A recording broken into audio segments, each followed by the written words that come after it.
Elaine, thank you for your patience. Thank you for inviting me on. You know what I forgot to do backstage? No.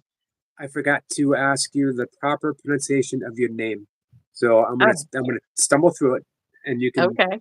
give me a score from 1 to 10, with 10 being the best. Elaine, I think that's the easy part.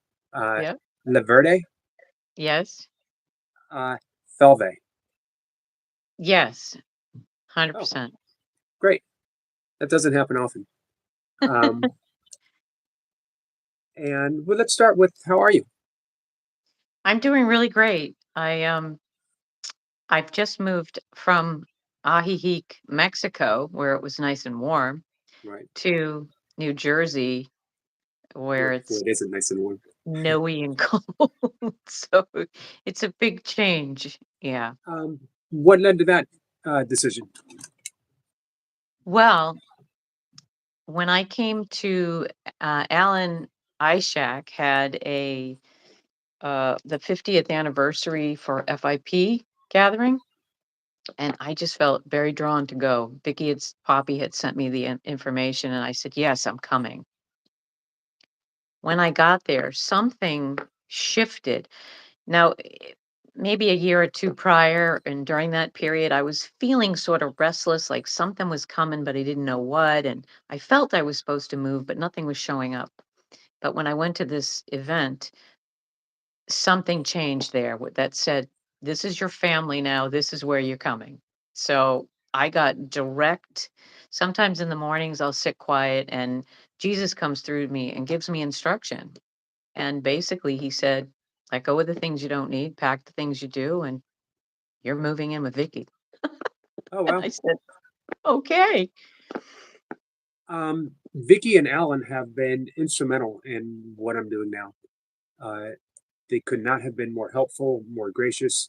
Um, Vicky's just been this continuous stream of love uh, ever since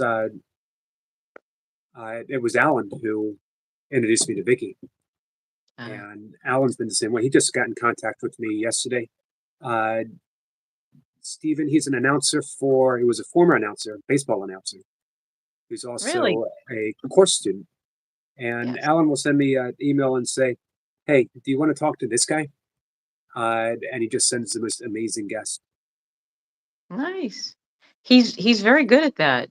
Some people call him the mayor.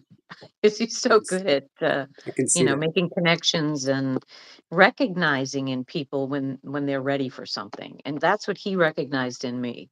Because I've been around the Course in Miracles, I've been around all the big teachers for years, but I was always kind of quiet in the background, observing and, serving in another way. And it seems I'm being called to step forward more now. So he recognized that, and he has opened some doors for me as well. Oh wow! So, yeah. So I Thank you understand for what you're saying. stepping forward in my direction today. Yeah. Um, Thank you for having me. Yeah, this is wonderful. Very often, I'm on a friend's Facebook page, and friend suggestion will pop up, and uh, it'll give me a little intuitive nudge that this is the next person to talk to or to reach out to. Uh, and I did, and you were so kind as to say yes. Oh, yeah. Well, thank you. I just feel as though when something shows up, then that's kind of a sign that says, "Oh, okay." I have the willingness to allow what's in front of me now in the moment, and Right. and just do what's there instead of making a plan and deciding and chasing and pushing. Those days are over. It's just sort of watching the guidance that comes through and staying in the moment as best I can. Um, what led you to the point where you were ready to uh, let go of your own worst guidance and follow your own best um, advice from the Holy Spirit, from Jesus?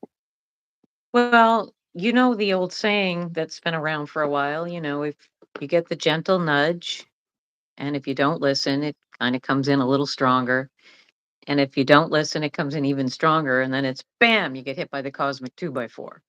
Right. So many of those situations have occurred in my life, and I think particularly in the last, say, 8 months, I was alone a lot more. I was sitting quiet a lot more, and I was tuned in and I was taking it more serious. I was not just thinking, "Oh, yeah, I hear that voice and, you know, what does that mean?" or what. I wasn't questioning things anymore. I was just going, "Okay, let's write it." And a lot of times that's what happens. I'll do like automatic writing. I'll have my phone and I'll wake up around 4-ish, 3-ish, and I start just writing whatever is coming into the mind. And I call it Jesus. That's the way it comes to me in my mind. So I'm assuming that it's Jesus or Sure. my higher self or whatever anybody would like to call that. And it's been happening now for many years. And so I have a lot of this stored in my phone at this point. And it was funny. I was looking through a few of them um, just before this was happening, maybe an hour or so before, and just looking at those particular ones that were giving me instructions to move forward. Because I kept asking, okay, what does it want me to do? What am I to do now? And that's when the direction came. It was, literally, it's time to go. And I had heard that maybe 10 years ago was when it really began to, maybe even longer. I was walking a lot at home where I lived in Newburyport, Massachusetts, and I owned a home there, and I would just wake up every morning so happy and so excited and so joyful, and I would just sort of go with that feeling, and I would kind of be guided to go for a walk, and I would notice all these hearts along the way everywhere I went, and it started to become a thing. And this went on for a good year, year and a half. And then one night I hear the incubation is over. It's time to go out in the world. And I thought, well, what the heck does that mean? And the next morning, it was like the switch got shut off. That joy I would normally wake up with sort of had subsided. And suddenly it was, it's time to take another direction. Right. And within that time frame, it was the guidance was sell your house, quit your job, and all these other directions. And actually, the first one was to call Vicky. I was a part of Lisa Natoli and Bill Free's Course in Miracles group in the Unity Church, Unity on the River in Amesbury, Massachusetts, and that's where I had met Vicky through them, and we had joined every Friday, and we called it a party, and it was great fun. And that just led me more and more. And that's when I would get these directions. Call Vicky, sell your house, move, all these quit your job. And I kept thinking, how do I do that? Well, one by one, I had a cleaning business and my jobs would just start to fall away. And I thought, oh my gosh, what do I do now? But trusting, which was a little shaky at that point, I still somehow had some trust enough that I allowed, and it's just gone forward more and more. And the call to move to Mexico was a very, very big calling. Jimmy Twyman had started his community Mhm. there or was about to, and he kept saying, "You should come, you should come. You got to bring your joy." And I thought, yeah, but what about the cartel? And the panic, right, of all the things you hear in the news. And he goes, "No, no, that's just propaganda." And I thought, okay, it took a few times of convincing, and then I just knew I had to go. And that was the biggest change in my life. Yeah. That trust is it's disconcerting. Uh, I'm still going through it now with my channel. This has been staked out as my um, occupation. I'm a professional Course in Miracles YouTuber, which isn't really a thing. Um, Well, it is if so you say so. it is. It is now. It's officially now. Thank you for that for the confirmation. Um, but to be given that nudge that okay, you're going to go on YouTube and you're going to talk to the yogis and Course in Miracles students with you and your phone and whoever shows up, and this is some 60 years old. Um, it's like it's a little scary. But what I'm coming to see is that there's no place of trust. There's just trusting. It's a verb that we don't hit this magical point where we say, I fully trust. Because as soon as you do, you talked about that cosmic 2x4. There's also a cosmic rug that's just going to be pulled out right from beneath you. Okay. So I think it's better to learn how to free fall a little bit and know that, you know, there really is no landing, but it's okay because there's no ground either. I agree with that. Yes. And it comes in steps and stages. We don't just, I mean, some people awaken a bit in a flash and, everything changes in their whole life and they go with it. But that's not most of us. Most of us dip our toes in and we go a little bit and we dip our toes in and kind of just cruise through it. And I find now the more that I allow to be in the present moment, you know, thy will be done. That's what I follow now, thy will be done. And I will say that often. And it just leads it. And I can't even, it's a miracle, is what it is. Because how do you really explain it? I mean, I could tell you the steps that happen, but how did that shift really happen? The only thing I can say is that at the time, my partner in Mexico, he and I were studying the course every single day together. At first, we were in groups at Namaste at Jimmy's place, and then we had gone on a trip to Canada. And when we came back, the guidance was for him and I to sit together. And we learned a great deal. We had little signals we'd give each other if we were falling out of whatever it was, um, or we'd call each other out, or we had these little steps that we would take together. And by consistently doing that and committing to it every single day, I think that's what was the big catalyst for where I am now. You can certainly do the course part time and get immense benefit, but when you give yourself to it, this is when the big magic happens. Yes, I agree with that. And then when I was guided to, as I said, there was a point where I sort of felt like I was getting a little lost. I felt like sitting with Jack doing this work was complete. It was kind of like I don't think I'm getting anything anymore. So I sort of took a step back for a little while. And then when I got guided to go to the 50th anniversary and then come here, I'm fully immersed again. So I'm fully immersed now with Vicky and with what's happening with the events that seems to be coming.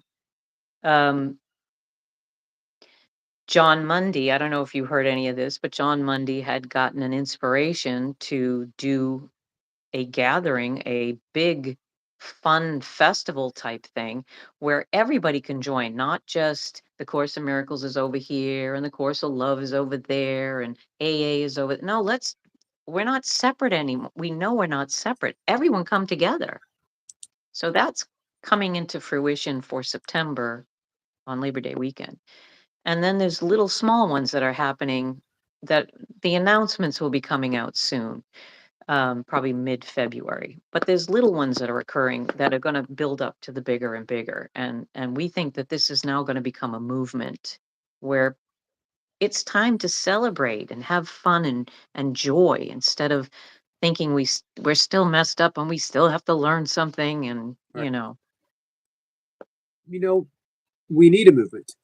Uh, our country, the world, and not just a anti whatever movement, but a movement of joy, a movement of love, a movement of continuous forgiveness. And I'm so happy to hear that the energy's just right for it. Something's underfoot and going on. It's exciting, exciting times. Yeah, and the name that came with one night, Vicky and Alan were up late and they were both getting inspired from each other, texting back and forth, and Lovestock showed up. So I think that's going to be the umbrella name for everything that happens underneath it. And like I said, within the next little while, it's going to come out even more. It's going to come out with advertising and all of that. It's still in the works of how it's being organized. Right. And but have you been following the monks? Oh, yes, I have. I have. There's a movement that's taking hold right now, And they have a dog. and they have a dog, Aloka. Yes, every good movement should have a dog, in my opinion. Uh, that'll definitely prompt me to come along. You know, I spent the most of the '80s going to Grateful Dead concerts, following the Grateful Dead. So I'm stocked up on tie-dye T-shirts. So I'm ready for Love Stock. Uh, There you go. I will be there. Uh, how are you with questions from the chat? Oh, I'm not even sorry. I'm not even paying attention to it. That's okay. I dive in Um, and look and see if we got a question. I'll go ahead and ask it for you. Be easier. Mustafa, the Course states that illness is a defense against the truth. If our minds choose illness as a shield, how do we reach that deep area of the subconscious to undo this choice and choose healing instead? Well, I guess I struggled with that for a long time. And I I observed myself one day where, and this seems almost silly, but had made a plan to go do something with a friend. And for some reason, I just wasn't feeling to go. There was nothing bad or whatever. It was a feeling not to go. But my sense of commitment, well, I made a plan, I got to go, that kind of thing. And I said, well, to myself, I'm saying, well, I'll just say I have a headache. Well, within minutes, I started to develop a headache. And I Oh no. went, oh, no, no, I'm sorry. Scratch that. I don't mean that. No, no, no, no, no. And that's when I just sent her a message. I'm not feeling it today. Let's make a plan for another day. And the answer was, okay, no problem. So it was within my own mind that I had created that idea. And then I was creating an illness to go with it because I was too invested in what my idea was or what my belief was in the moment. So the only thing I can say is that people struggle with this a lot, and I understand. I had to read that lesson over and over. I had to teach it. I had to learn it. I kept going and going, and it still wasn't clicking. It just wasn't clicking until that moment with that simple experience that it was, wow, how am I doing this to myself? Holy Spirit, help me to see that and be willing to listen to what it is because you might have to go through some darkness that comes up and it may not be what you want to look at and that's what keeps us stuck in that space. And Right. that was just a simple experience that helped me at that point, but I had been studying it and reading it and asking over and over and over because all these symptoms and thought because I believed in the body, you know. And I'm even watching right now things like that picture that I sent you was only a few months ago from when I was in Mexico. Coming here at Christmas time and suddenly it's cold and you're not moving. I used to walk 5 to 7 miles a day. And suddenly I'm not really doing much of anything. And I gained 10 pounds right away. Well, the ego's having a field day on that. Oh, you got to lose that weight. Oh, your clothes aren't going to fit you right. Or now I'm creating a new reality about my weight. And I think it's a very common one as well to most people. But so what? I'm not a body. Why am I worried about that? But that's our society has had us believe that you should be a certain way, you should look a certain way, and I want to look this way or that way, or, gaining weight is not good, and Right. all these things that have been, entrained in our minds. And we have to undo those. We have to let them go, That's you the know? interesting thing with forgiveness is everything applies. I think about uh, one of my big forgiveness lessons is my body now at my age, and I can still do my workouts are the same, but they're not as heavy. The weight isn't as heavy. The miles aren't as far. Um, and the natural instinct for me is push harder, push faster, regain what feels like it was lost. But instead, there's sort of a settling of forgiving my body, forgiving my image of my body, and I still love doing what I do, but ultimately I don't have to do what I used to do. I don't need to make that comparison. I don't need to be in that point where I'm fighting against myself and creating that contrast and comparison. Um, and it's interesting to see how deeply forgiveness can actually go. Yeah, no, I agree 100% with that. As we age, those are the thoughts that come in. I was a runner for many years. Me But too. now if I run, my heels hurt and but I want to do it. And so I'll try it and then I'll be going, why am I doing this? I'm torturing myself. It comes a point where what you did when you were 30, 40, even 50 changes. Every year, decade changes what your abilities are. And why do you need all that? When we were young, we had a lot more energy. We were doing a lot more. What do we do a lot now? We're kind of hanging around, sitting around, or people that are working and they sit in an office. I had a cleaning business, so I was always moving. And so weight was not an issue. But when that stopped, suddenly it was, oh my, where did this body come from? um, were you able to uh, work through those? Let's call them, layers of identity, levels of identity. Uh, and I listened to you. You did it was like a minute and 58-second clip on podcasts. I think just a couple of days ago. Um, I forget the name of the podcast, but there's so much information in that minute and 58 seconds. Um, and one of the things you talked about was letting go. Yes, letting go. One of the big steps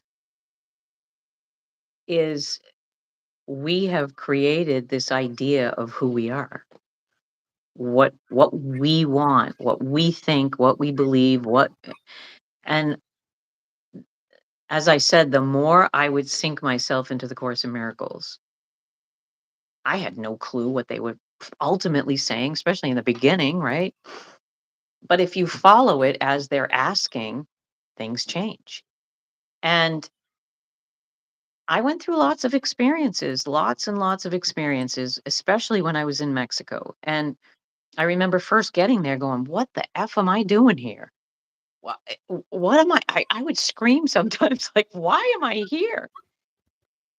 But I realized coming from codependency, I needed to be away from my family in order to grow, in order to kind of follow Jesus. Is essentially the people that would leave their homes and follow Jesus. And I was having these moments of, okay, well, I have to let that idea go because you can't go anywhere if you're still in that mind. And that was what I was just going to bring up too earlier when I was talking with Vicky. It was when we sit quiet enough and meditate, or for some people, I had a conversation with my cousin just yesterday, and she said, "Yeah, but I can't meditate." Mm. I said, "Well, you make jewelry. When you're making jewelry, you're totally focused 100% in what you're doing. That is meditation."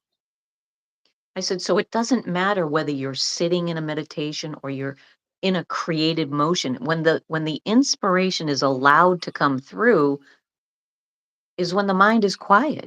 If you're thinking, oh my God, I'm fat, I've gained 10 pounds, and I keep dwelling on that, how can I hear any solutions that will be inspiring to come through if I'm dwelling in that mind?" So that's the letting go is of this dirge. That's they say in the course, this dirge is that constant going over and over in your mind, repeating these things over and over and making yourself sick because you're ingraining that. And it's when we can, and I'm not going to say it's an easy thing, but you have to make a choice. You can only be in either here or there, love or fear. Where do Right. you want to be? And that's what made it easier for me because I don't want to be afraid anymore. I don't want to live in fear. And I kept choosing love, however that was presenting itself, because ultimately we don't know what love is. So it's just following what's right in front of us. If we can stay present, and again, if you have to work, that's a hard thing to do, but there's always challenges that will show up and give you the opportunity if you're willing, and just being aware of it. I think it was Einstein who said, "You can't solve the problem with the same mind that created it," which seems like it could have been straight out of the course. Um, Yes. and as you were saying, we have love and we have fear. We have, two aspects of the mind with only one being real. Are we continuously choosing fear, continuously choosing the ego? We're always going to get fear. We're always going to get ego stuff. But we do Yes. have that option. Oh, absolutely. And again, this is why the Course in Miracles is a constant practice of awareness. It's the undoing of all of that. And if you really are invested in the Course in Miracles, and it doesn't have to be just that. That's just the course that found me. I didn't find it. It found me. And that was my path in order to do it. Other people can do it in other ways. As I said, it doesn't have to be that particular way, but that's what worked for me. And it was just following the direction. And eventually, I was getting direction from Jesus. He was coming through me. And I kept thinking, like, is this real? Am I making this up? And the more I started sharing it with people around me, they would kind of be like, wow, that's what I needed to hear, or thank you for that. And I'd think to myself, wow. And then when things would start shifting to me, I got down on my hands and knees and I cried and I thanked Jesus. Oh my God, you are real. This is real. I'm not imagining this. And that's what got me here to Vicky's house because she had a little resistance in the beginning. She had had a big home for many years where many people gathered, and I was part of that. And when she sold that and moved here to New Jersey into a condo or a townhouse, she was on her own and she was starting to appreciate being by herself. And here I come along saying, well, Jesus told me I'm supposed to move No, here. no, no. And she's like, what? Well, that's kind of funny. She says that you're not asking, you're telling me Jesus said. And I said, and I'm just kind of dumbfounded. And so I'd go back. I said, all right, I'm going to ask again. And I'd go through this. I did it probably 5 or 6 times. And by the last time, the message was, you are not imagining this.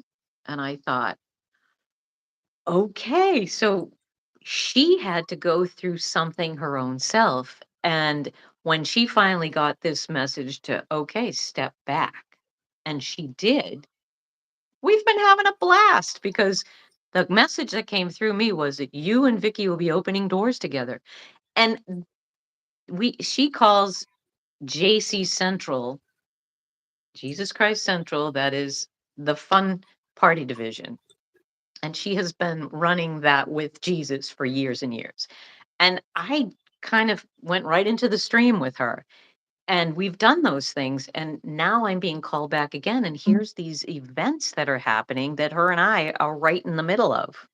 And okay, following what's right in front of us, listening and doing it. I mean, that's the hardest part for most people. They might hear something, but they don't know that they don't trust it or they don't follow it. If you follow it and just allow it, the example, if any of you are watching the monks, we were talking a little bit about that.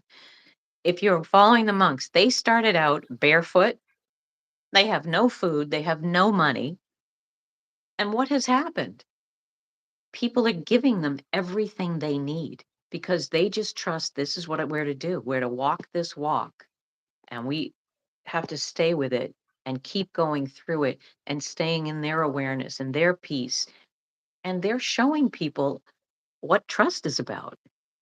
Right. After my conversation with Vicky, Here, she sent me a text and she said, "Thank you for finally saying yes to the Holy Spirit and your function."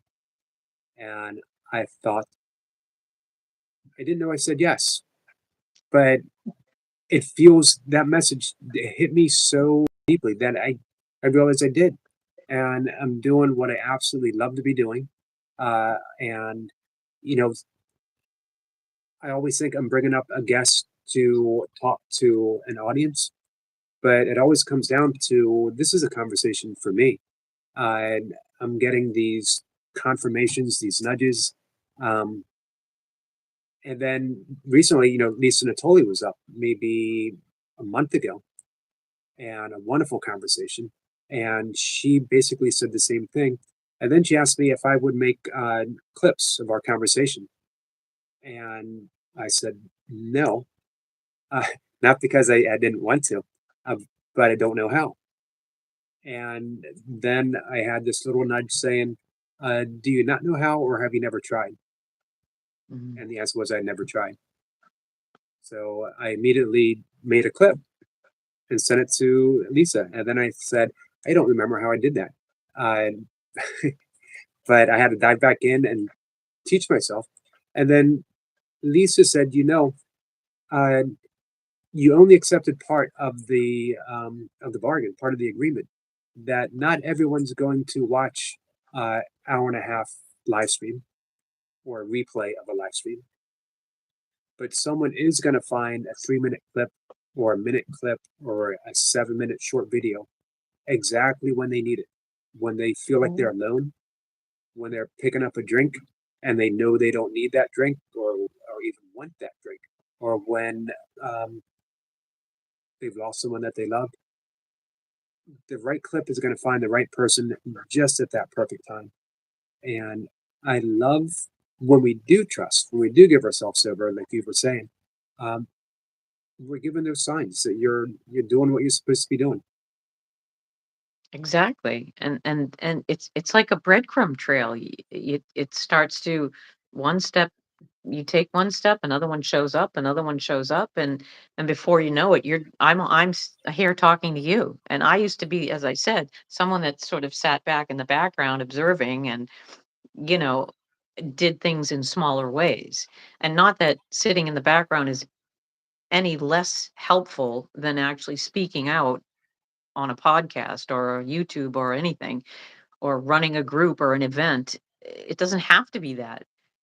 It can be just sitting quiet by yourself wherever you are because it's one mind and we're all connected. So it doesn't have to be this big expression out in the world, but it can be. And if we are willing, as you were, to say, "Oh, okay, I'm gonna try this and see what happens." And wow, I really like this. And oh wow, this is showing up and that is showing. The people show up who lead you and say, "Oh, have this person on." I was very blessed to have Lisa Natoli and Bill Free as my first Course in Miracles teachers Right. because, Lisa's thing was, "I'm only here as a temporary guide until you find your own." And when that happened, it was like, "Wow, okay, I get it." But and so last night, this is what's interesting is that last night, because Vicky had gone away to go see her family for maybe 5 days or whatnot, I was here by myself, and from the time that I arrived until now, I was mostly with her. So I have this period to be alone. And last night, I was just sort of drifting off at about 10 o'clock to go to sleep, and this thought showed up, this picture, this image, because they were talking about logos for this love stock. And I was listening in the background all the time as to what input came from this direction or that direction or what was an idea or well, as I'm laying there, all of a sudden I start getting these images, these thoughts. And I thought, oh wow, okay. And here's where it is to get up and follow. Now I could have just said, no, I'm too tired. I need to go to sleep. But I said, nope, get on your phone. And I started playing with AI, which I'd never really done before, but other people were doing it. And so I said, "Oh, let me see what happens." So I don't know, I made a whole bunch of them, sent them to Vicky, and she's like, "Wow, these are great." And there's many that will be worked into whatever shows up. I'm not saying mine was the perfect right one, but they were inspired, and I was willing to listen to the inspiration. And we all get that. I'm not special, I'm not different. We all get it. And as you said, you're following your inspiration, and this is your beautiful thing that you're doing to help other people in the world and coming with wholly empty hands because you didn't know what it was going to look like. You didn't make the plan. You listened to your inspiration. And that's when magic happens. Things that you can't even, sometimes you go, wow, how did this happen? How did I get here?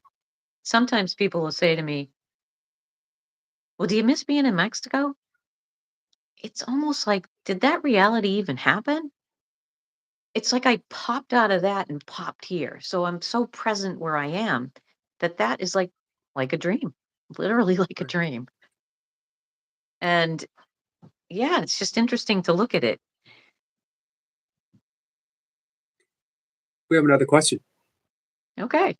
Um, how can we reach that point of stillness within ourselves that allows us to observe our ego's thoughts without judging or fearing them, and how this observer changes our external reality?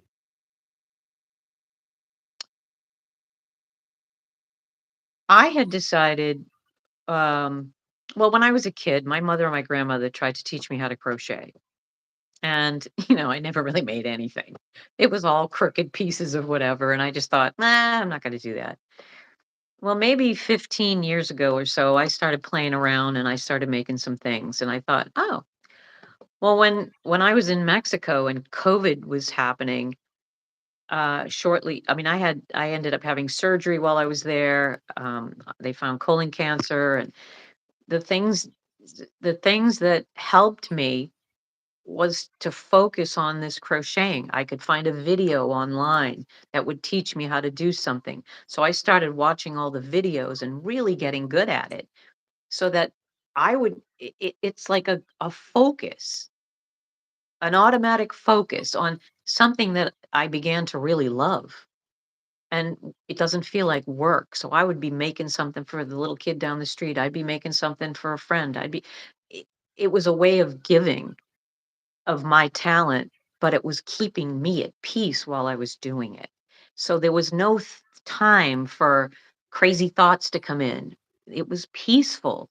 And in the peace, you start to get more inspiration and you're away from the dirge that keeps running and keeps running. So my only thought and could be is that find something you love to do, whatever that is. I don't care if my dad used to say, I don't care if it's basket weaving, whatever it is, because whatever you find that you love, and a simple idea, you try it.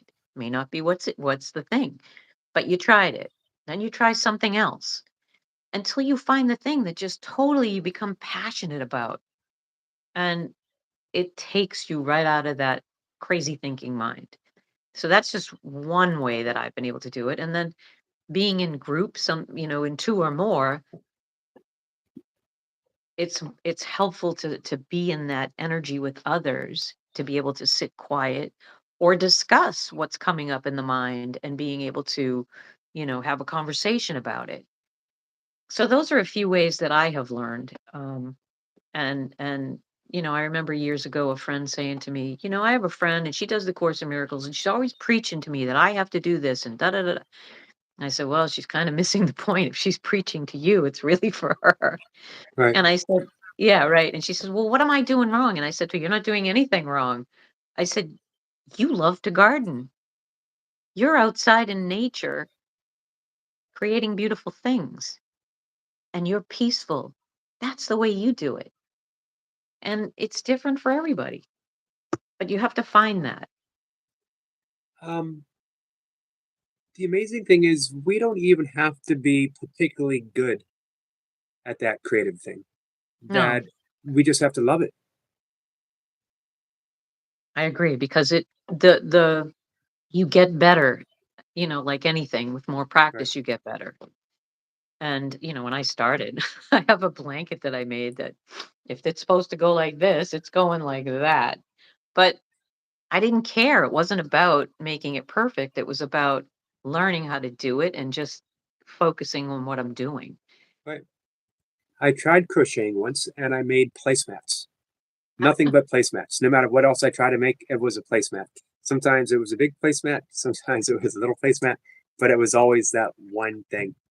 Um, but I always urge people, get out, and take a walk, because nature is the greatest meditation. Your eyes respond to just the patterns, and puts you in that light alpha state, which is a state of inspiration. And then go in and use that inspiration. Do origami, draw, sketch, cartoons, make a video. But use that inspiration that nature gives you, those little nudges, because it grows. If you listen to that one nudge, you'll get another one and another one and another one. I agree with that. You're absolutely right. There were many times, and I had forgotten until you just brought that up, that I was being directed to just go out and go for a walk, go out and just be. And you're right, you see beauty, or especially being in Mexico, you had such extremes. You would see trash in the street, you would see um, buildings that were crumbling, but then you'd see this most beautiful painting someone put on a wall. Or you'd walk down to this beautiful Malecon that was like a boardwalk. And Lake Chapala, one of the biggest lakes in Mexico, you would watch the sun sparkling on the lake, and you'd watch these beautiful sunsets. And you're right, that just brings you right into total peace and love and joy, because how can it not? And we would walk every day, and that was those many inspirations came through that. And I agree with you on that. Yeah. And I remember years and years ago when I would go into nature, it was altering my perception, but I didn't understand, and I was getting anxious about it. I felt I would say to a friend, I feel like I'm high. And she would say, she thought I was bragging. She had no idea. I was petrified. I'm like, what's happening? I didn't know. And over time, I came to accept that no, that's just energy shifts. You're in a beautiful place and you're feeling the energy around you. Now it's so normal that I don't even think about it. But in the beginning, so that there's another thing. Yeah, you're right. It's just keep following your inspiration, even through the fear or the doubt thoughts. And if we wanted to put that in course terms, we could say follow the Holy Spirit, right? Or follow Jesus. That they're literally inspiration in spirit. They're literally leading us to a life of in spirit, a life of inspiration. Yes, absolutely. As I said, I mean, I sit in the mornings and I get, sometimes it's like dictation from Jesus on what I'm to do, because I'll ask, what is it that you want me to do? Thy will be done. I am open and willing to receive, and tell me what you want. And these inspirations just show up. And I don't know. We'll see what happens, because I've got so many of them.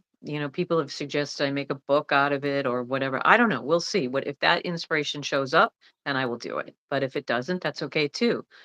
Um, because they are kind of helpful, I guess, when people have questions, because I've listened, but I had that opportunity because I was in a place where I could do that. Lots of people don't have that opportunity completely. I was Right. able to retire early by selling my house and moving to Mexico, where it was inexpensive to live, and uh, living off some of that money. So I was able to do that. But there's different ways that you have to kind of just be open when they show up. And sometimes something shows up and you miss it, but it'll come back. It'll come back. You can't miss what's meant for you. I love that. Um, I mentioned making clips. You just made a clip for me right there. You can't miss what's meant for you. It was absolutely beautiful, and it felt very, probably people in the chat are going to say the same thing that I'm going to say. It felt very personal. Uh, like you handed me directions, uh, and it also makes me think freedom. That, sometimes when you think we're being guided, that maybe we don't have freedom, but there is such freedom in letting go of all those expectations of what am I supposed to do and how I'm going to do it, and just say that you can't miss what you meant to do. Relax. Right. Is such a key thing with the Holy Spirit is just relax. Right. Because when we anytime we're worried, what happens? If it's in that worrying that's preventing that inspiration to come through, or that direction, or that peace, or that opportunity. And I can make a suggestion to people, if you haven't followed these monks, and they're all over Instagram and Facebook, and it's everywhere. They will stop at the end of their day, and they'll talk, and they're teaching people about peace in their experiences, and with the experience they're having now. And it's a joy to watch. It really is, because it's all of what, anyone studying whatever the Course of Miracles or Course of Love or whatever it is you're studying. They're showing you physically, and they're speaking about it right there, because there's many people that have not had any of this show up in their world with, some kind of direction with a book or with a teacher or whatever. And they're coming out, and they're asking the most basic questions, that how do I find peace, how do I do this, and they're actually teaching them. It's beautiful, it's beautiful, it's a great hope for people with all that's happening in the world right now. So one of the things that I fell in love with the course was almost from the beginning, you are declared a teacher of God, teacher of love. We teach what we most need to learn, um, which gives us a responsibility, but also gives us you know, a great deal, going back to that word relaxation, relaxing in your role, that as a student and a teacher, you're to demonstrate. And you're always demonstrating something. Am I demonstrating the ego? Am I demonstrating love? Am I demonstrating the directive that was provided to me from the Holy Spirit? And um, at a certain point, and it really feels that's the message that you've been given, is more and more as we practice the course, or we practice peace, or we whatever, like the monks are doing, we're given that role. Hmm. Yeah, we are. I mean, one of the monks actually got the car that was sort of following behind or in front. I'm not sure which was it was at that moment, but somebody hit that car, and it hit two of the monks. And one of them, it he ended up having to have his leg amputated, because I don't understand what this means, but this is what he said, something about he had no muscle and bone. I don't know what that meant, but they had to amputate his leg.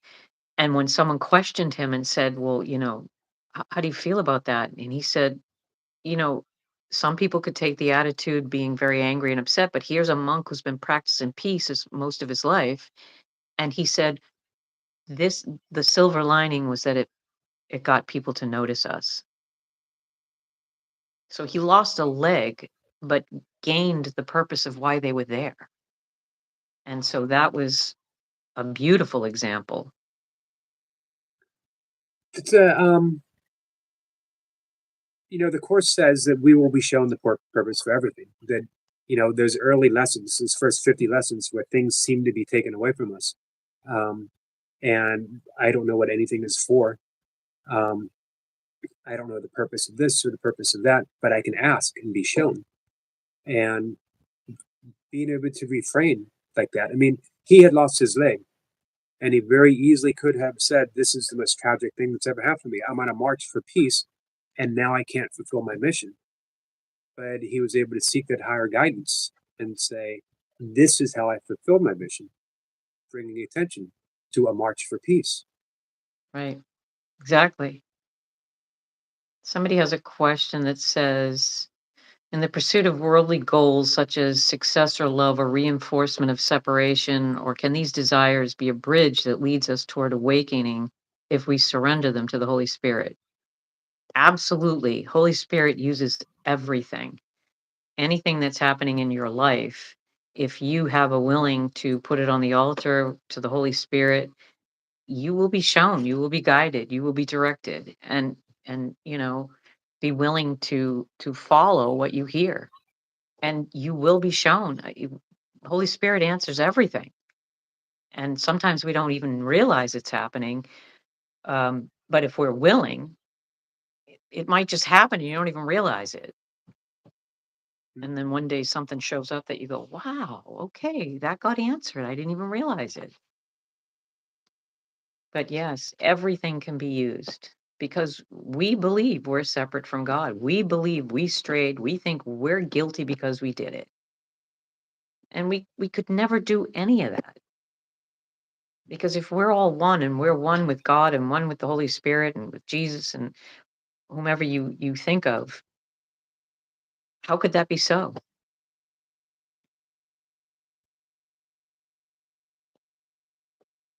Elaine, let's go a little farther back.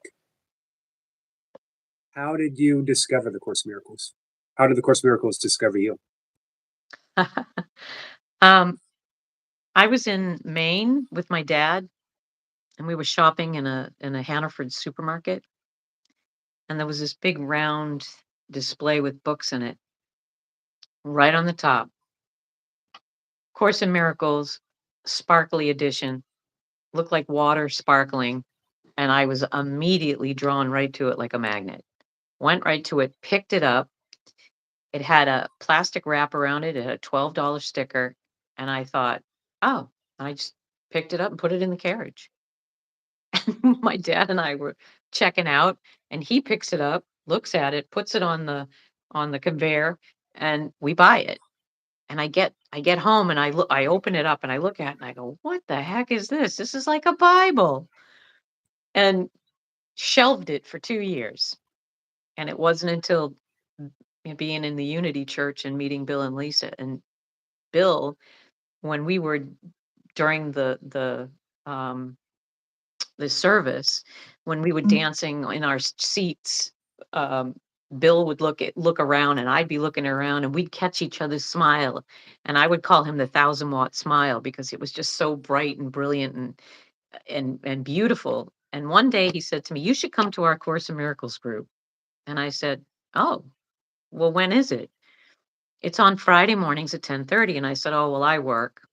Now, mind you, I have a truck sitting right out in the parking lot that says Healthy Home Cleaning on it. And he says to me, "You have your own business, right?"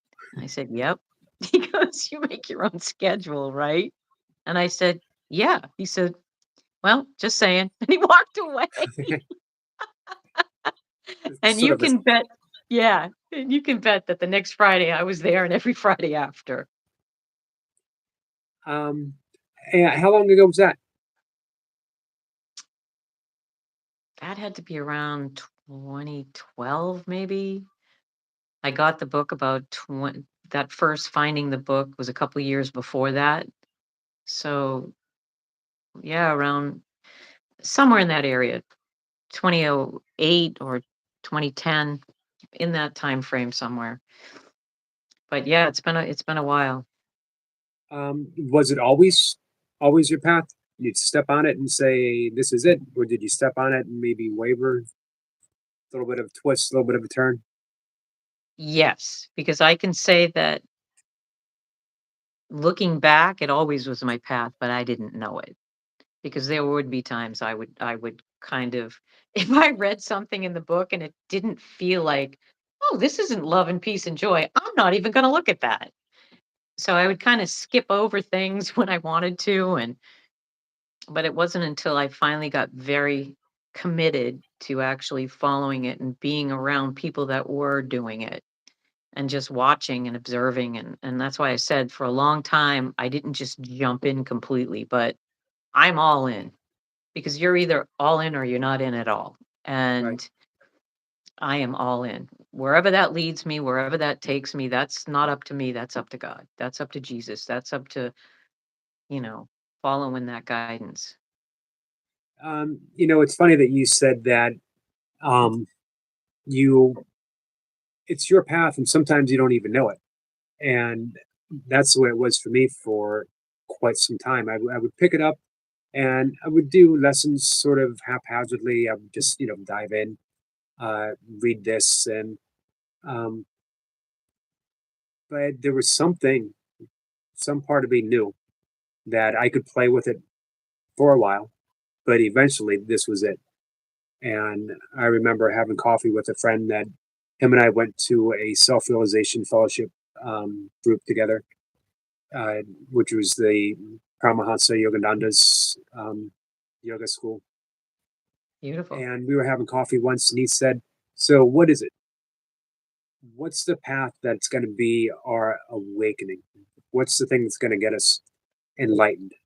And without hesitation, I said, "A Course in Miracles." And he was surprised, and he's like, "But you don't even, you know, you don't even practice Course in Miracles. You just sort of play with it." And I was like, "I know, but that's the path that's going to take me home." Um, and that little conversation seemed to provide me some energy that caused me to dive in, and you know I might explore other things. I'm a meditation teacher. I teach breath work, um, but it's a Course of Miracles. That's my committed path, and it's how I live my life. Yes, again, somehow we have a knowing that it is true, and many of us have played with it. And it's not until you totally jump in. You can't just dip your toes anymore. You've done it. I've done it. And it's you watch these other people that are really living it and you're saying, "But I want that. How do I get that?"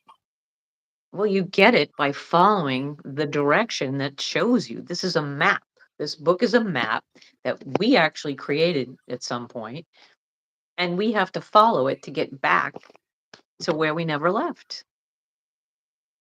You can't leave love. It's who we are, but we're afraid we did something wrong because we sidetracked. And it's just not true.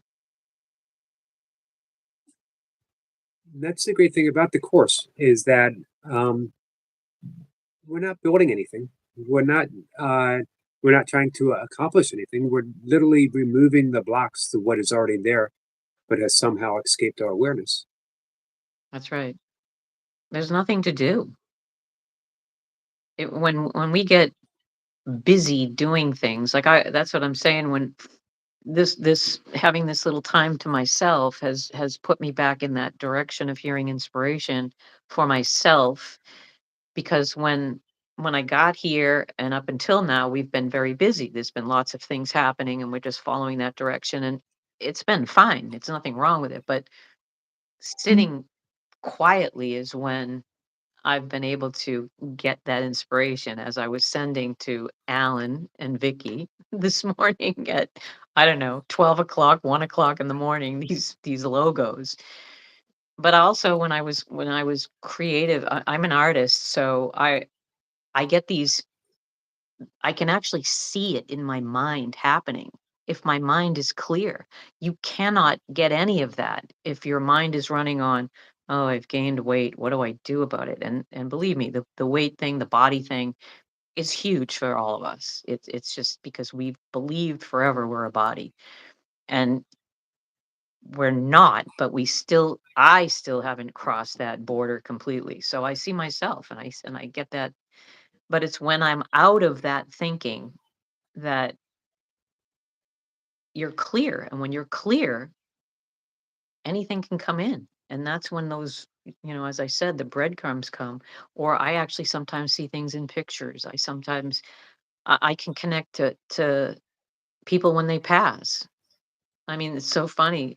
This woman that is a friend of Vicky's, who I only met once a long, long time ago, but because I've been here and they were on phone calls together, and she was getting sick and in and out of the hospital, and all these things were happening, and she almost passed away a couple of times. And by the end, uh, couldn't speak, but somebody was there beside her that had one of the meetings that she was a part of on Zoom so she could hear it all. Well, she came to me that night because I was clear and open, and she said, "I'm ready. I'm not afraid anymore. Thank you all for that love." So she felt the love that she didn't think that she deserved, and she accepted it, and she knew it was time to go. And the next morning she passed. So I couldn't have heard that if I was in my mind thinking blah blah blah blah blah blah blah. And again, it that you can only practice something over and over and over till you get good at it. And Right. sometimes, it still slips, but you catch yourself much quicker. And each day of practicing, and it doesn't mean that you need to continuously do the lessons over and over and over again after you've done the workbook, however many times you feel. Um, but it's still a practice because we do get anchored in the body. We do get anchored in our thoughts and the beliefs that we are, small, separate, and limited. And the practice is really just, as you've pointed out so clearly throughout, is just surrendering those thoughts. And it's not even, you don't even have to reach for another thought. Just surrender those thoughts. Yeah, whatever's coming up in that exact moment, that is when it's choose. You have that moment to choose. Which way do you want to go? You can go with the fear, or you can go with love, or with peace. You can choose in those moments when those distractions show up, when those thoughts, negative thoughts show up, when the ego seems to want to do something. The practice will help you each time that choice comes to make the choice that works for you. And again, you can stay with the fear or you can go with love. And that's part of what has helped me a great deal. And it was as I said, sitting every morning together.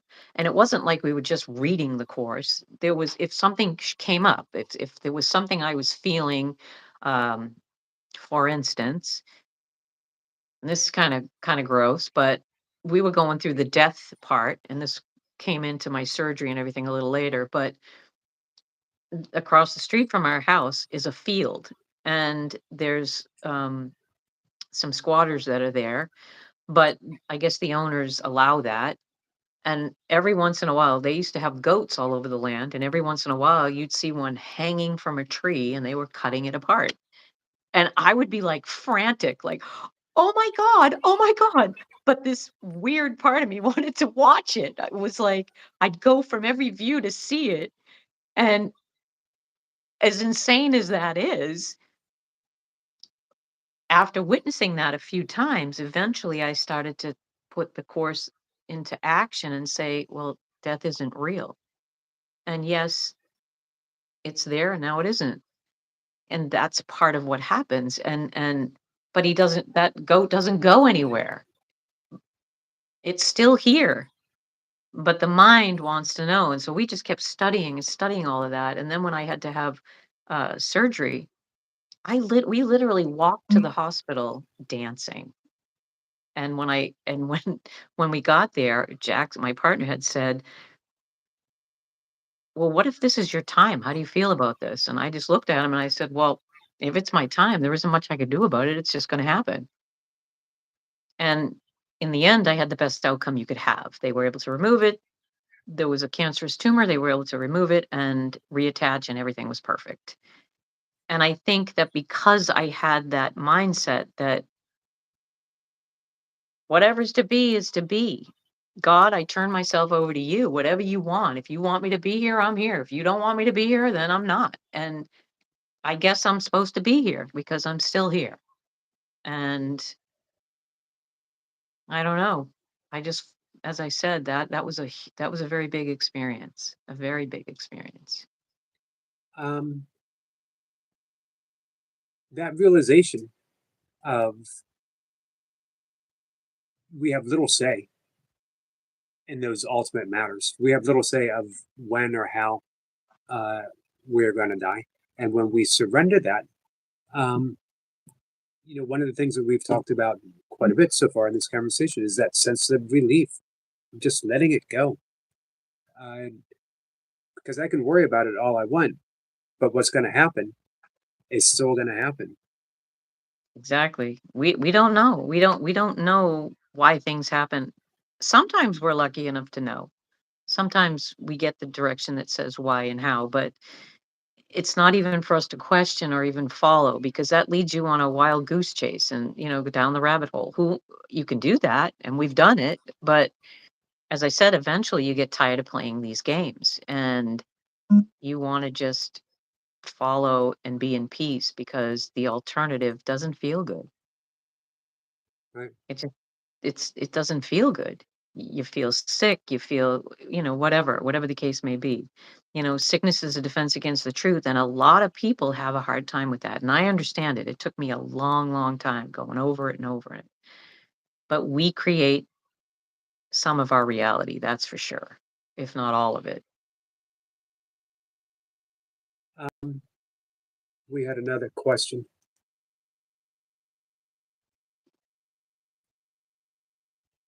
Spiritual bypassing to avoid confronting all difficult human emotions. How to be true to our humanity and vulnerability while simultaneously holding fast to the certainty that we are perfect souls. I can clip that to make it easier to see if you. Yeah, because I don't even see it. Just a little further up. Can you see it in black? Hold on. I guess I haven't been moving this much. Sorry, you guys. This is my first time doing this, so. Oh, well, it's an honor. Ah, thanks. Well, it's an honor to be here, and I'm appreciative for all of you that are listening. Um, nope, I don't see it. I might have Oh, passed it. Is that I it? can read it. Welcome to live chat. You want me to read it again? Yeah, please read it again. I'm sorry. So, spiritual bypassing to avoid confronting our difficult human emotions. How to be true to our humanity and vulnerability while simultaneously holding fast the certainty that we are perfect souls. Well, the only thing I can say is that again, we've all done it. I've done it.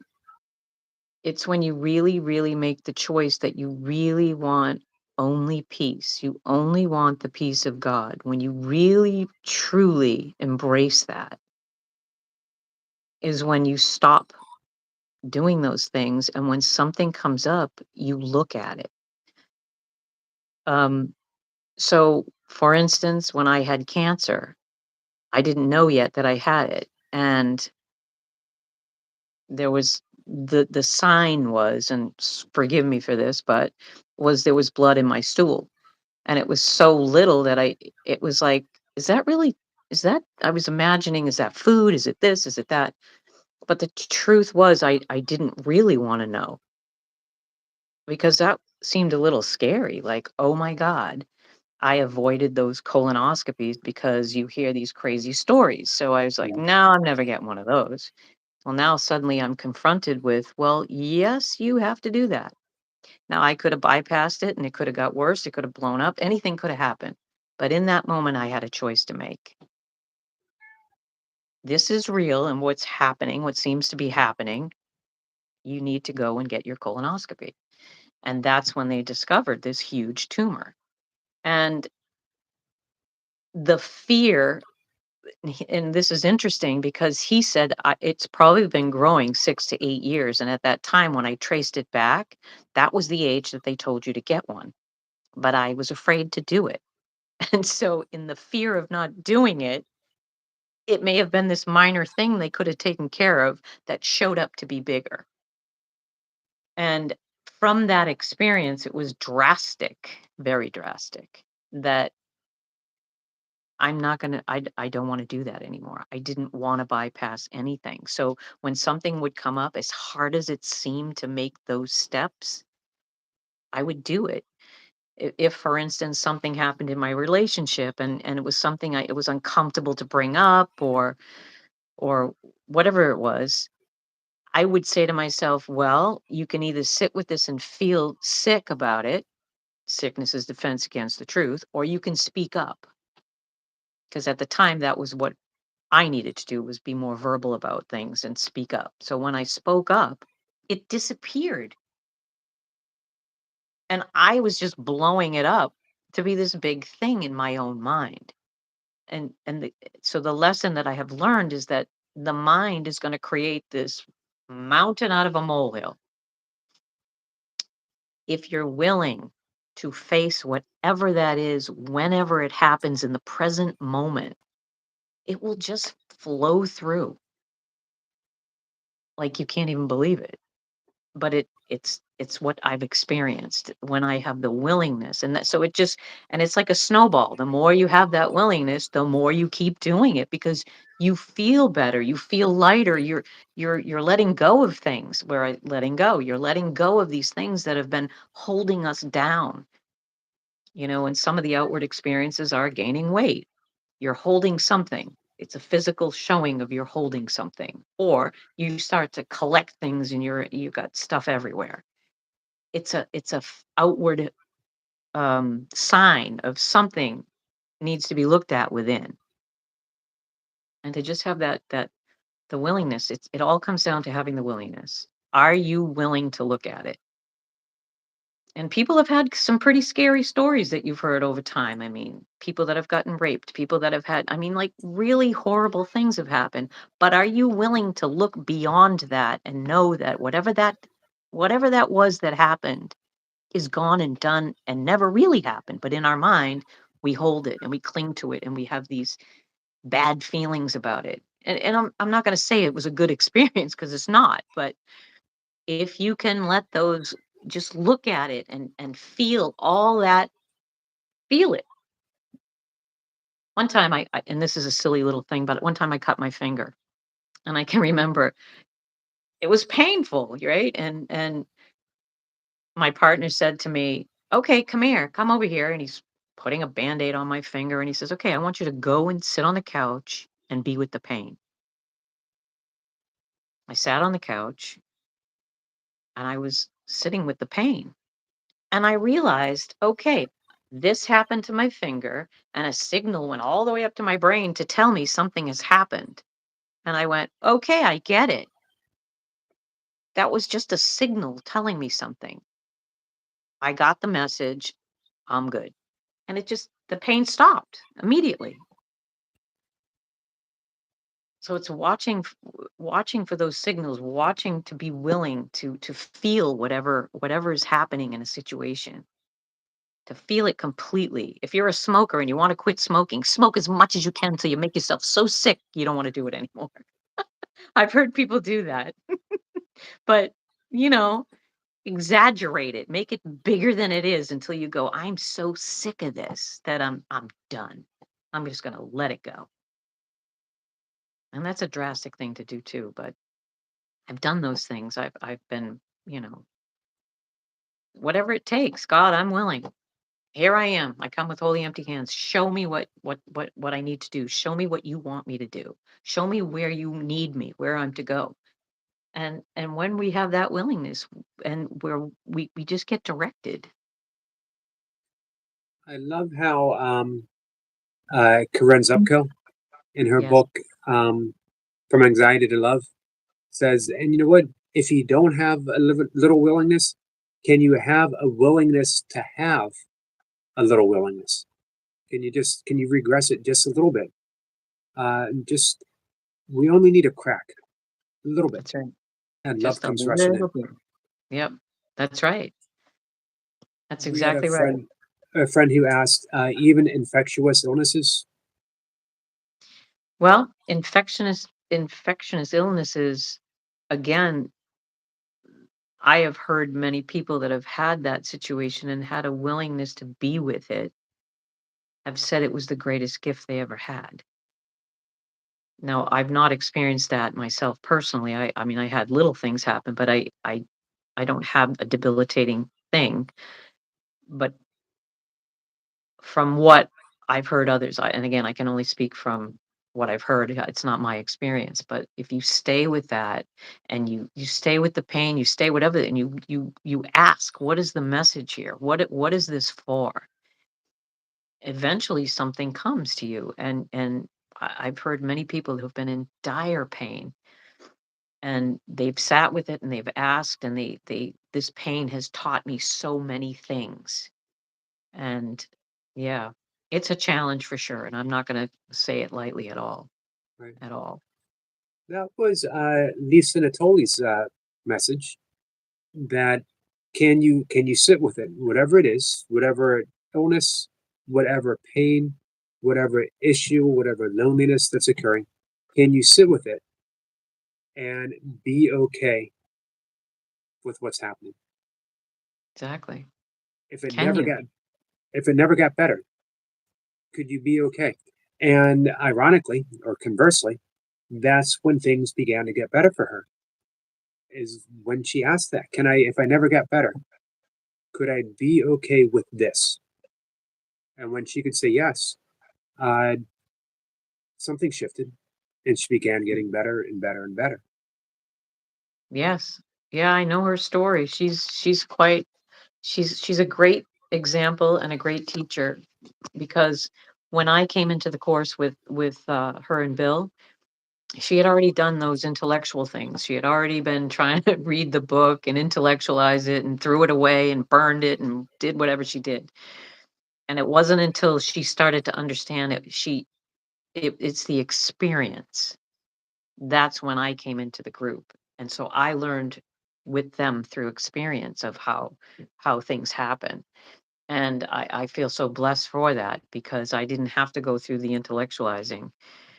Um, I was able to go into the experience. And so that's how I learn, is through the experiences I have. And that's what I teach people, or tell people, or whatever comes up is through something I've experienced. If I haven't really experienced it, it feels like empty words sometimes, you're just quoting things, or whatever. But and I did that too. Everybody kind of starts to read the course and they're throwing these quotes all over the place, and you don't really know what it means because you've never had Right, an experience, but you keep saying it and other people are doing it. And then it's not until those you do it so many times that they do become experiences, and you do recognize, and then you're now coming from those experiences. And when you hear other people do that, you kind of giggle to yourself going, "Yep, been there." right. I tried that with the great line of "I need you nothing." Bosses don't like hearing that, when they when they say do this, and you shrug and you go, "I need you nothing." It's not no, Yeah. probably Out why in I'm the, unemployed and divorced yeah, right now. that's right. Out in the world, that doesn't work too well. It does not. I'm under no laws but God's. Tell that to a police officer. um, Speaking of police officers, um, I I spent a decade uh, as drinking in a self-destructive manner, and I was diving into the course. Little did I know I was planting seeds. I was also meditating. I was also praying. Um, and I tell this story often here. I was asked, was it hard for you to quit drinking? Was it difficult? And my answer is always no, because I never tried. I was on a mission to self destructive drinking. Why would I try to quit? Um, and one day, less than a mile from my house, I was pulled over, um, off duty police officer. And I saw the light right behind me. I heard the siren, and I knew without a doubt, if I wanted to, I was done drinking. I didn't have to try. I didn't have to go to meetings. I was just done. For whatever reason, I was given that guidance you know, to me, that was living. I need do nothing. That all I had to do was have that willingness that I was no longer that person. And it's almost as if every cell in my body went from uh, an alcoholic to someone who just had no need or reason to ever have a drink again. And that was 27 years or so ago. Um, that little willingness that everything in the course, everything that the course says is true in our lives. We don't realize it, we don't know it, and we can intellectualize it. But when we're confronted with actually living it and we step into it, it really is a course in miracles. Exactly.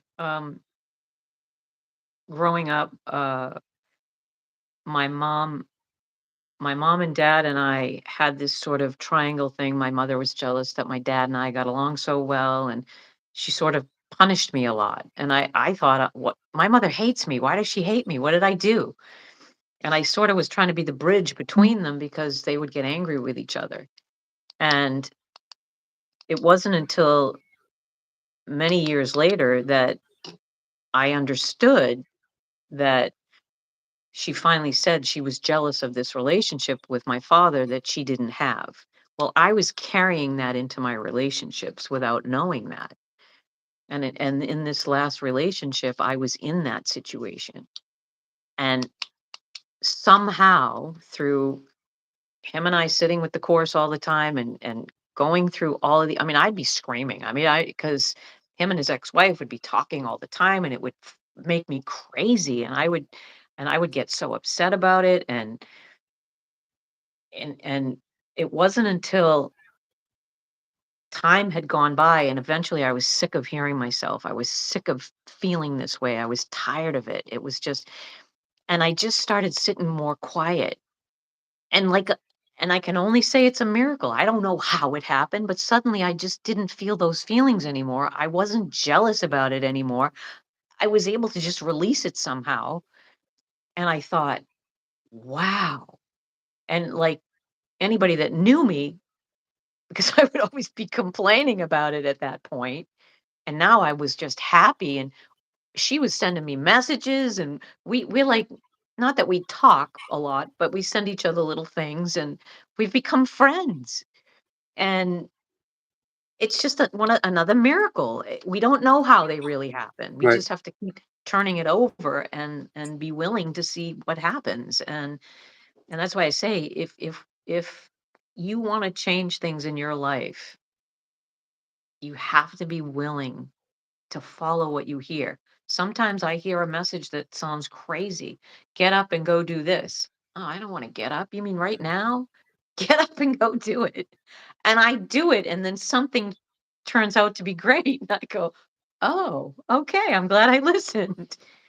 And I don't have an example offhand, but I remember those things happening. But and Jane Roberts, who channeled the Seth material back in the 70s, um, said that we're all given a wake up call from God, usually between the hours of 3 and 6 a.m.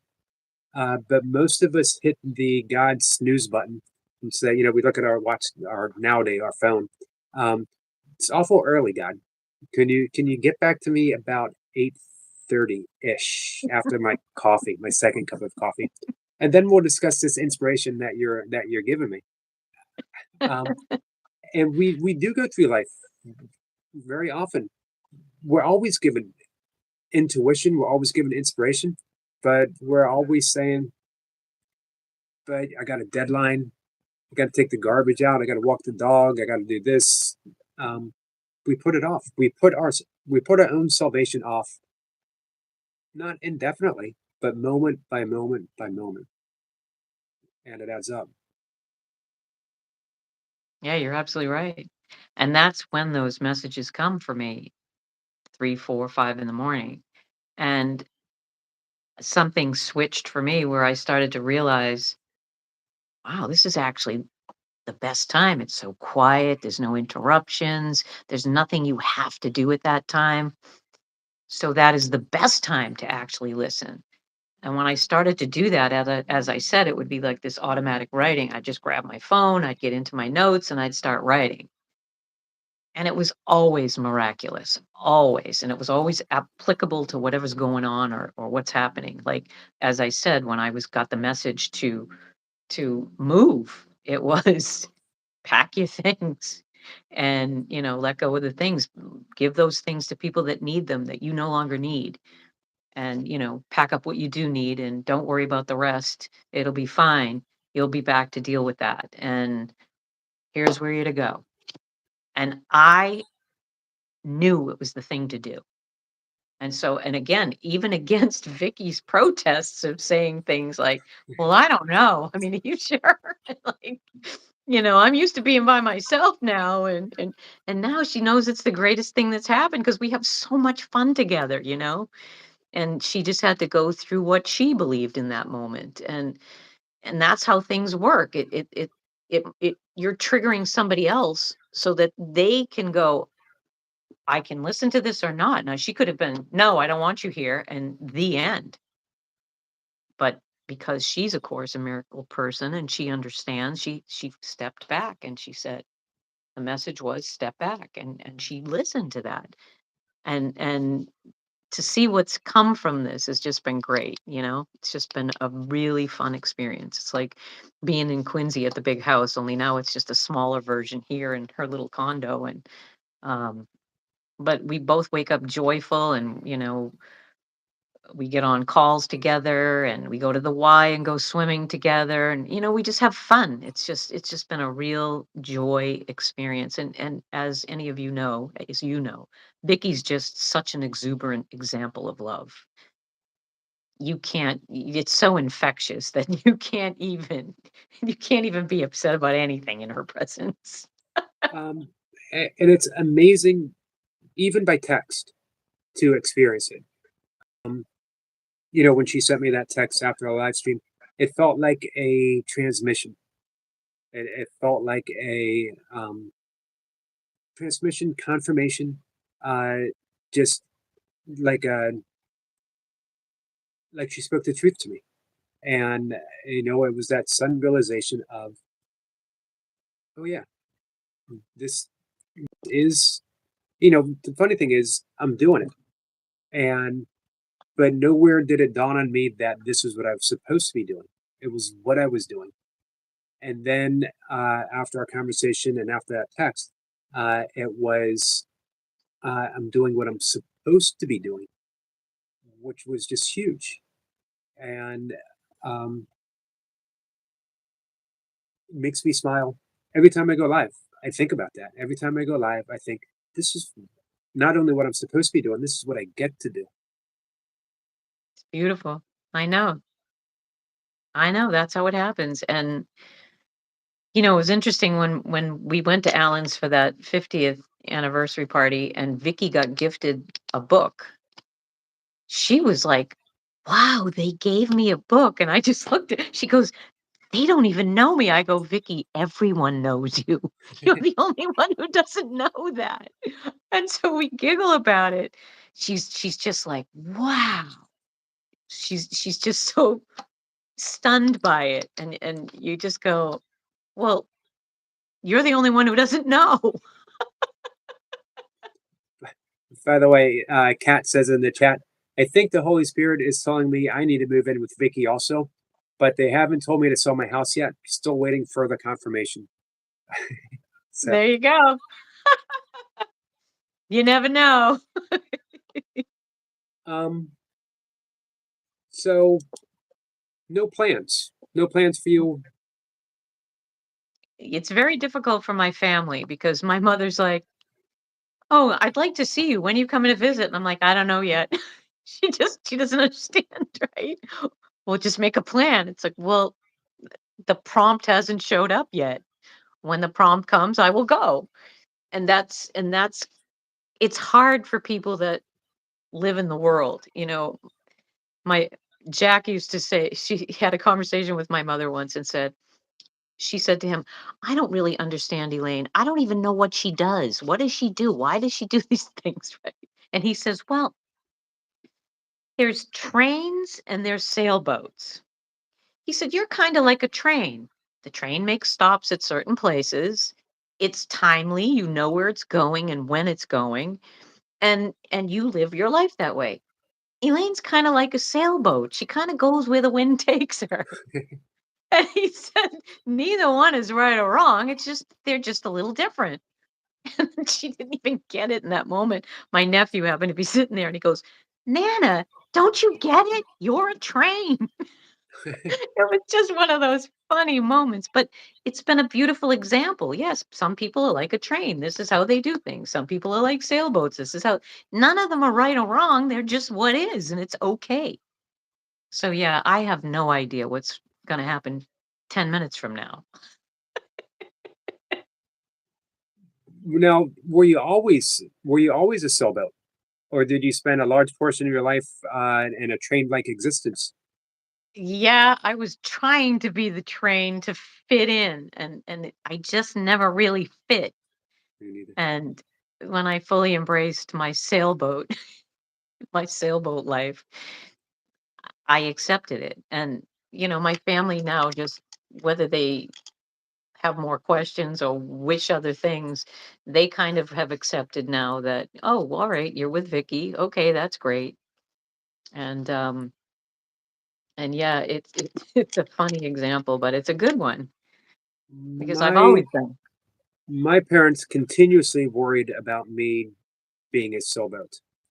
Their analogy was the grasshopper, and my siblings were the ants, and they were storing away for winter, and I was dancing about, having a good time, and even the spiritual pursuits were, well, he's a fanciful thinker. He's um, he doesn't have his feet firmly planted on the ground. Um, Oddly enough, I became both of their caregivers, and it was the fact that I uh, had that sailboat quality that allowed me to um, be an effective caregiver for both of them because I was able to flow with them. I was able to. My mom had Alzheimer's, and I had to learn a whole new vocabulary um, of talking to the awareness that was ever present with my mom. It was my momness. She was leaving one memory at a time, one thought at a time, but that awareness of which my mom always was always there, and I could relate to that. So all of the stuff that seemed to cause my parents the greatest concern allowed me to be fully present to them in their final days, and it healed my relationship with my mom. So Yeah, that's amazing. That's beautiful because it's true. I understand that completely.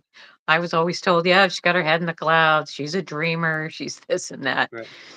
But it's just how we are. And the quicker we accept it and then others accept it, life can be much smoother. But it takes a lot of trial and error because we're learning to be who we are and it doesn't fit the box of what most people are or believe or whatever that is, especially my parents, my family, and it's like, well, now they just know.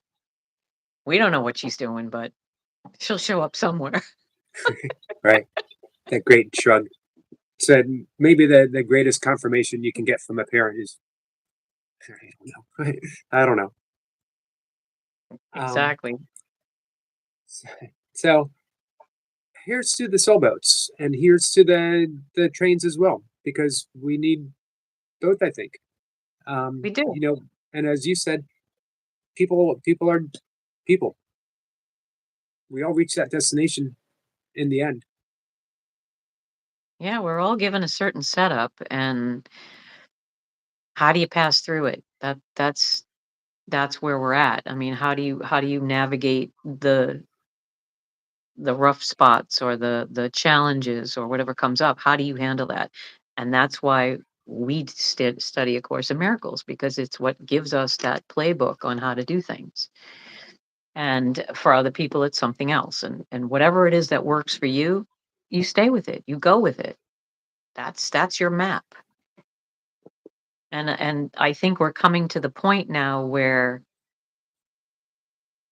people are all coming together now because nobody's happy in their predicaments or where they're at. So it's now let that go and let's just join each other and be happy and have fun and celebrate. And I think that's what we're coming into more and more now. It's coming into this celebration. And it's fun. It's fun. Um, we're remembering to laugh. Yes, we Finally, are. final. Fine. Yeah. Thank you. Thank you. Yes. We're Um, listening. so you know, last Saturday, um, I had Catherine Dufflo up, who's a good friend with Vicky, and we talked about that. We talked about rising above the battleground. That uh, it seems to be a very tumultuous time for so many of us. That we can get immersed in the politics. That we can turn on the news for 5 minutes and spend the rest of the day completely depressed at the conditions of the world. But just like you on your way to the hospital for surgery, um, we can remember to dance. We can remember to laugh. That uh, we can bring peace to the chaos that we're experiencing. That we can uh, even metaphorically we can join those who are marching for peace right now. We can join those monks. We can be a monk in heart. Exactly. Absolutely. Absolutely. I'm the monks are like such a prime example right now for if anyone's tuning in, and I don't even know if major channels are picking it up or not, but it's a movement and more are following, more are following, and there will be more. Things are changing. I think Anderson Cooper had a piece on it. It's funny how it's always regulated to a novelty piece, but all the bad news that happens, not only do you get bad news, but then you get the doom scroll underneath of more unrelated bad news. Where they're like saying, "Well, you think that's bad? Wait until you read underneath because there's more bad stuff happening as well." Uh, but I'm always reminded that you know, right now in this very moment, with all the chaos going on, uh, some people aren't fighting. Right now, somewhere in the world, somewhere in the country, uh, Republican stopped in his tracks and listened to a Democrat and said, "Huh, maybe you got a point." And a Democrat looked at a Republican and said, "You know what? You might be right." Um, right now, there's peace. There's two countries that aren't fighting each other, but our focus is on these small little hotspots of discontent and chaos. Uh, it really shows that where we put our attention on is going to expand. Absolutely, 100%. The truth is if we stay in our peace, we stay where we're following, where we're led, if we stay there and not engage in any of that. Yeah, you can be aware it's all happening, but it's all happening in our mind. And if we correct it in our own self, it shows outward. And that's the big lesson is to just stay with peace, stay with love, stay with that train of thought, stay in that beauty. And as you said earlier, go out in nature. Nature is a great example. You just you can feel it, you can be part of it, it can shift your thinking. And that's what is the best move that any of us can make is to just stay with that peace and not engage in any of that um, negativity and all that other false things that are going on. And I think that more and more people are now getting so fed up with it all that they are turning more inward. They are turning more towards spirituality. And here's an example, the monks are walking. I mean, that's a big deal for them to come out of where they are to go on this big walk. And people are noticing and it's creating ripples. And that's beautiful. It's a beautiful example. Not to mention and you mentioned this earlier when you first started talking about the monks. Not everyone is going to join their movement. Not everyone is going to get out and march. But the little things that we can do, uh, conversations like this, smiling at a stranger, letting someone, get in front of you in a heavy traffic without any, angry fist shaking or other gestures that might spontaneously arrive.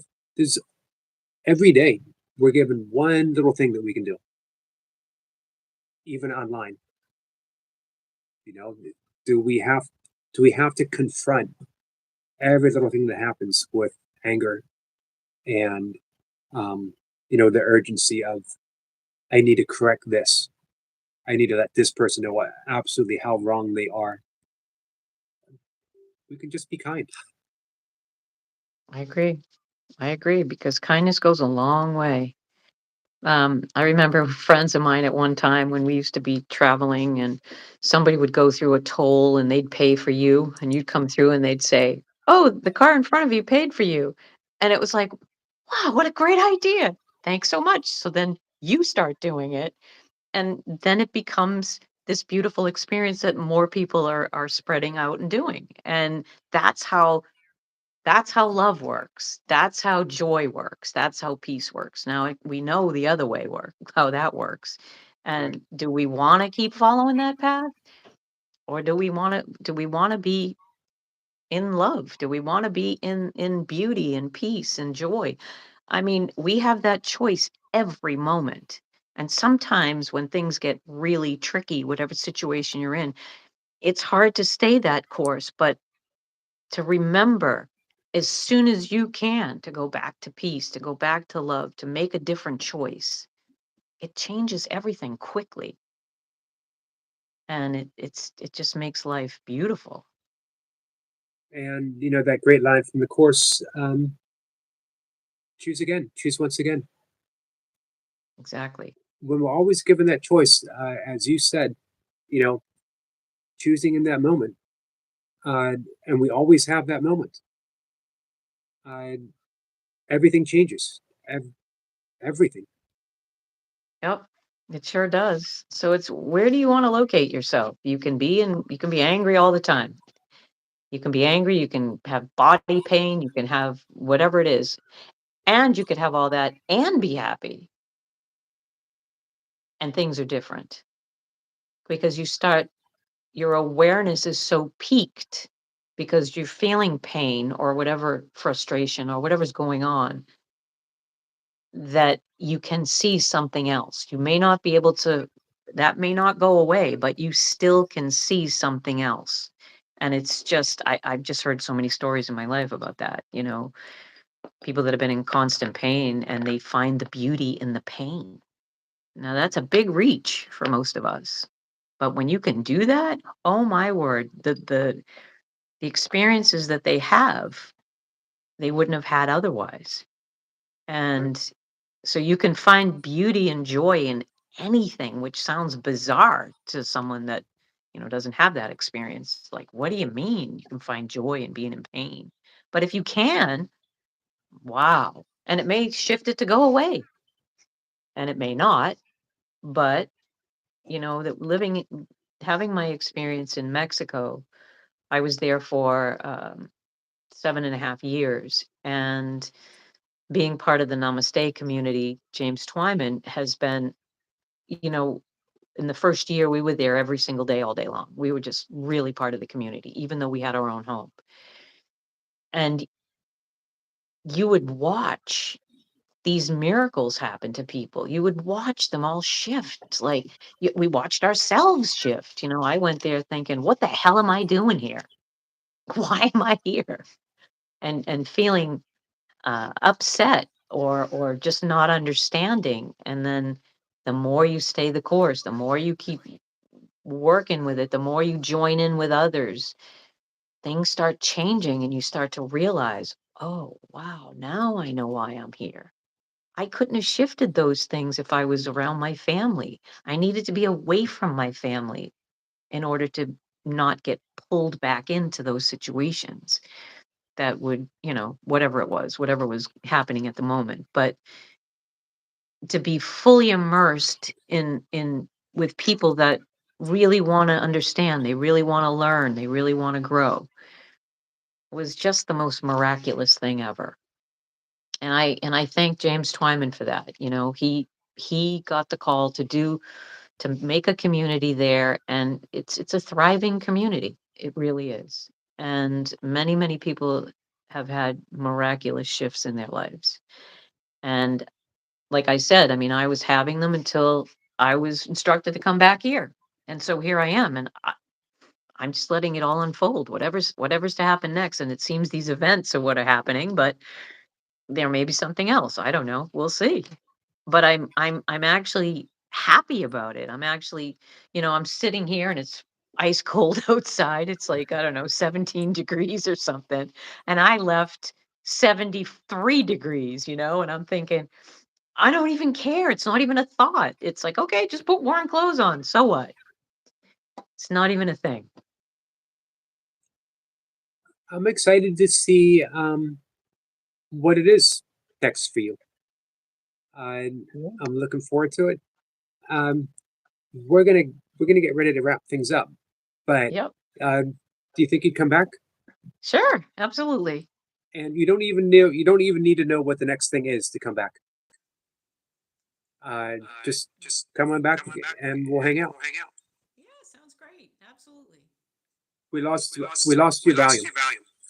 Oh, let's see.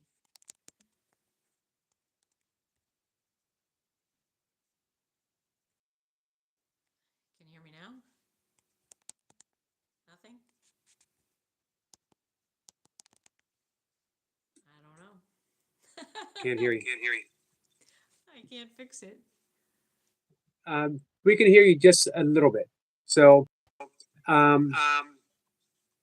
what we'll do, we'll go ahead and wrap it up. And I'm going to ask you if you come back and hang out with us again, and you can either nod or shake. Perfect. Thank you, my friend. Take care. Guys, we'll see everyone later.